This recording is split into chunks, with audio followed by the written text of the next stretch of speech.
आंध्र प्रदेश के उप मुख्यमंत्री और जनसेना पार्टी के प्रमुख पवन कल्याण ने चल रहे भाषा विवाद में भारतीय जनता पार्टी बीजेपी का समर्थन किया और तमिलनाडु के नेताओं की आलोचना की।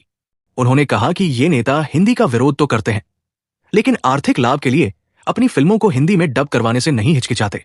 कल्याण की ये टिप्पणी उस समय आई जब एम.के. स्टालिन के नेतृत्व वाली तमिलनाडु सरकार और केंद्र के बीच भाषा को लेकर विवाद चरम पर है।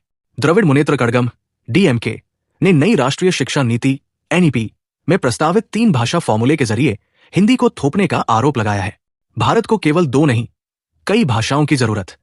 शुक्रवार को अपनी पार्टी की 11वीं स्थापना दिवस पर भाषण देते हुए अभिनेता से राजनेता बने पवन कल्याण ने कहा कि देश की अखंडता बनाए रखने और लोगों में प्रेम और एकता को बढ़ावा देने के लिए भाषाई विविधता को अपनाना जरूरी है। उन्होंने कहा, भारत को केवल 2 नहीं, बल्कि तमिल सहित कई भाषाओं की जरूरत है। डीएमके सरकार पर हमला बोलते हुए कल्याण ने कहा, मैं ये नहीं समझ पाता कि कुछ लोग संस्कृत की आलोचना क्यों करते हैं। तमिलनाडु के नेता हिंदी का विरोध करते हैं, लेकिन अपनी फिल्मों को हिंदी में डब करवाने से परहेज नहीं करते ताकि उन्हें आर्थिक लाभ हो। वे बॉलीवुड से पैसा कमाना चाहते हैं, लेकिन हिंदी को स्वीकार नहीं करना चाहते। कैसी तर्कहीन सोच है। इसी कार्यक्रम में उन्होंने परिसीमन डिलिमिटेशन पर बहस की जरूरत भी जताई, क्योंकि कुछ नेताओं को डर है कि इससे कुछ राज्यों की लोकसभा सीटें कम हो जाएंगी।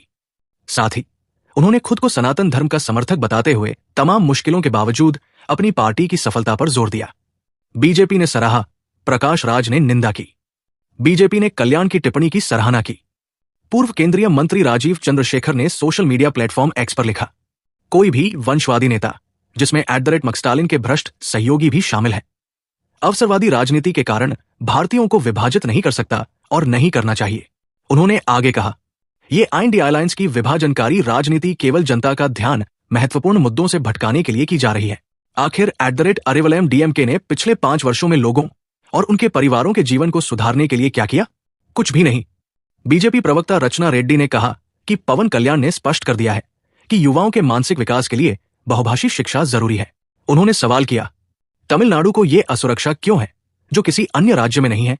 हमारे स्कूलों में हमेशा से 3 भाषा प्रणाली रही है। उन्होंने आगे जोड़ा, तमिलनाडु को फ्रेंच और जर्मन जैसी विदेशी भाषाओं को पढ़ाने में कोई आपत्ति नहीं, लेकिन हिंदी से समस्या है।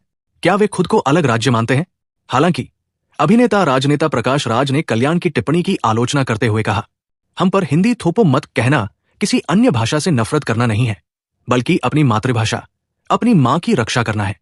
ये बात कोई पवन कल्याण को समझाए। एम.के. स्टालिन सरकार ने बदला रुपए का प्रतीक। तमिलनाडु की सत्तारूढ़ डीएमके सरकार ने एनईपी का खुलकर विरोध किया है। इस विरोध को दर्शाने के लिए राज्य सरकार ने 2025 से 26 के बजट में आधिकारिक भारतीय रुपए के प्रतीक को हटाकर तमिल अक्षर रु का उपयोग किया है। इस कदम की बीजेपी ने कड़ी आलोचना की। ये तमिल अक्षर रुपया शब्द से लिया गया है, जिसका तमिल में अर्थ रुपया होता है। यह पहली बार है जब किसी राज्य ने राष्ट्रीय मुद्रा प्रतीक को अस्वीकार किया है, जिससे एनईपी के खिलाफ विरोध का एक नया स्तर प्रदर्शित हुआ है। इस पर केंद्रीय वित्त मंत्री निर्मला सीतारमण ने प्रतिक्रिया दी। ये कदम अलगाववादी मानसिकता को दर्शाता है और क्षेत्रीय गौरव की आड़ में भारतीय एकता को कमजोर करने की खतरनाक कोशिश है।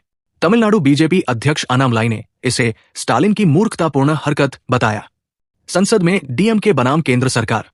तमिलनाडु सरकार और केंद्र के बीच भाषा विवाद तब और बढ़ गया जब गुरुवार को संसद में प्रश्नकाल के दौरान केंद्रीय शिक्षा मंत्री धर्मेंद्र प्रधान ने स्टालिन की एनईपी विरोधी नीति पर सवाल उठाए। प्रधान ने डीएमके सरकार को बेवफा बताया और उन पर तमिलनाडु के छात्रों के भविष्य को बर्बाद करने का आरोप लगाया, क्योंकि उन्होंने PM schools for rising India PM Shri योजना को लागू करने से इनकार कर दिया है। स्टालिन ने प्रधान की टिप्पणी को तमिलनाडु के लोगों का अपमान बताया और कड़ा विरोध जताया। इसके अलावा परिसीमन डिलिमिटेशन विवाद भी इस बहस का केंद्र बना हुआ है। तमिलनाडु सरकार को आशंका है कि अगर नई जनसंख्या के आंकड़ों के आधार पर परिसीमन लागू हुआ तो राज्य की संसद में सीटों की संख्या कम हो सकती है।